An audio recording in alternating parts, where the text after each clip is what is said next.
মুখত তিতা, পেটত মিঠা। বহু ৰোগৰ উপকাৰী এইবিধ পাচলি। এই পাচলিবিধৰ উপকাৰিতা কি জানেনে? আহক আজি এই প্ৰতিবেদনৰ জৰিয়তে জানো। তিতাকেৰেলা শিশুৰ পৰা প্ৰাপ্তবয়স্কৰ অধিকাংশৰ বাবে এইবিধ পাচলি একেবাৰে অপ্ৰিয়।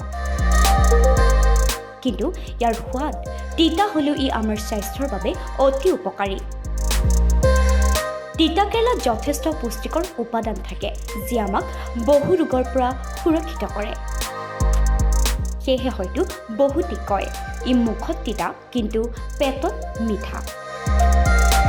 তিতা বুলি বহুতে এলাগী কৰা তিতাকেৰেলা স্বাস্থ্যৰ উপকাৰিতাৰ বিষয়ে জানেনে? আহকচোন আজি এই প্ৰতিবেদনৰ জৰিয়তে তিতাকেৰেলাৰ উপকাৰিতাসমূহৰ বিষয়ে জানো। তিতাকেৰেলা খালে ই শৰীৰত প্ৰাকৃতিক তেজ পৰিশোধক হিচাপে কাম কৰে। অপৰিষ্কাৰ তেজৰ ফলত সঘনাই মূৰৰ বিষ, এলাৰ্জি, ভাগৰ লগা আদিৰ লগতে আমাৰ ৰোগ প্ৰতিৰোধ ক্ষমতা দুৰ্বল হৈ পৰে। সেয়েহে ই শাৰীৰিক সমস্যাসমূহৰ পৰা হাত সাৰিবলৈ আপুনি তিতাকেৰেলা খোৱাটো খুবেই দৰকাৰী। হাঁপানীৰ ৰোগীসকলে মছলাৰ অবিহনে তিতাকেৰেলা খোৱাটো খুবেই দৰকাৰী। পাকস্থলীত গেছ হ'লে তিতাকেৰেলাৰ ৰস খাব লাগে। বমি, ডায়েৰিয়া বা কলেৰাৰ ক্ষেত্ৰত তিতাকেৰেলা খুবেই উপকাৰী। এই ৰোগত তিতাকেৰেলাৰ ৰস অলপ পানী আৰু ক'লা নিমখ মিহলি কৰি খালে তাৎক্ষণিক সকাহ লাভ কৰিব পাৰে।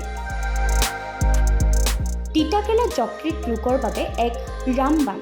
ডায়েবেটিছ ৰোগীয়েও তিতাকেৰেলা খোৱাটো খুবেই দৰকাৰী। তিতাকেৰেলাই শৰীৰত গ্লুক'জৰ পৰিমাণ সঠিক কৰে।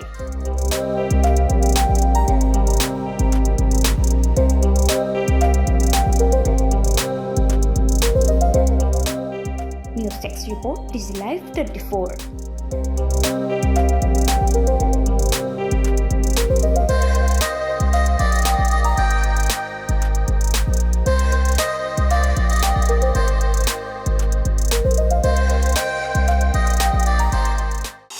মুখত তিতা, পেটত মিঠা। বহু ৰোগৰ উপকাৰী এইবিধ পাচলি। এই পাচলিবিধৰ উপকাৰিতা কি জানেনে? আহক আজি এই প্ৰতিবেদনৰ জৰিয়তে জানো। তিতাকেৰেলা শিশুৰ পৰা প্ৰাপ্তবয়স্কৰ অধিকাংশৰ বাবে এইবিধ পাচলি একেবাৰে অপ্ৰিয়। কিন্তু ইয়াৰ সোৱাদ তিতা হ'লেও ই আমাৰ স্বাস্থ্যৰ বাবে অতি উপকাৰী।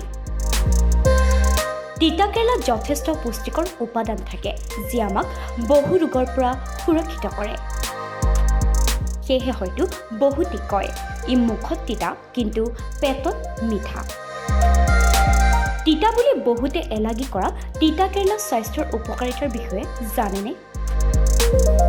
আহকচোন আজি এই প্ৰতিবেদনৰ জৰিয়তে তিতাকেৰেলাৰ উপকাৰিতাসমূহৰ বিষয়ে জানো। তিতাকেৰেলা খালে ই শৰীৰত প্ৰাকৃতিক তেজ পৰিশোধক হিচাপে কাম কৰে। অপৰিষ্কাৰ তেজৰ ফলত সঘনাই মূৰৰ বিষ, এলাৰ্জি, ভাগৰ লগা আদিৰ লগতে আমাৰ ৰোগ প্ৰতিৰোধ ক্ষমতা দুৰ্বল হৈ পৰে। সেয়েহে ই শাৰীৰিক সমস্যাসমূহৰ পৰা হাত সাৰিবলৈ আপুনি তিতাকেৰেলা খোৱাটো খুবেই দৰকাৰী। হাঁপানীৰ ৰোগীসকলে মছলাৰ অবিহনে তিতাকেৰেলা খোৱাটো খুবেই দৰকাৰী। পাকস্থলীত গেছ হ'লে তিতাকেৰেলাৰ ৰস খাব লাগে। বমি, ডায়েৰিয়া বা কলেৰাৰ ক্ষেত্ৰত তিতাকেৰেলা খুবেই উপকাৰী। এই ৰোগত তিতাকেৰেলাৰ ৰস অলপ পানী আৰু ক'লা নিমখ মিহলি কৰি খালে তাৎক্ষণিক সকাহ লাভ কৰিব পাৰে। তিতাকেৰেলা যকৃত ৰোগৰ বাবে এক ৰামবাণ। ডায়েবেটিছ ৰোগীয়েও তিতাকেৰেলা খোৱাটো খুবেই দৰকাৰী। তিতাকেৰেলাই শৰীৰত গ্লুক'জৰ পৰিমাণ সঠিক কৰে।